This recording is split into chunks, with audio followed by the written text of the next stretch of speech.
ulit. Kaway-kaway sa'yo, yes friend, oo. At sa'yo rin ate na masyadong nagpapaniwala na naman sa mga matatamis at sa mga mabubulaklak na salita.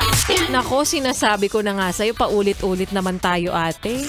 Bakit ba ang bilis-bilis mong maging marupok sa mga salitang ganda mo naman? Bakit ba nagiging marupok? Minsan ka lang masabihin ng maganda. Baka kasi hindi talaga. Charot. Huwag ka masyadong kiligin. At ang hindi mo alam, baka mamaya hindi ka nag-iisa. Baka pangalawa ka lang pala. Diba? Baka naman mamaya pangatlo ka lang. Or worse, baka pang-apat ka sa mga nilalandi niya.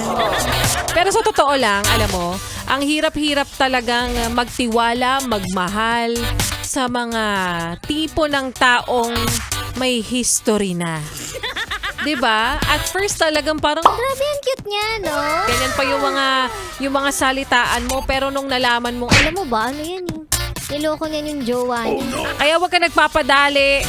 Kahit ang lalaki ay mukhang inosente, maraming money, at syempre galante.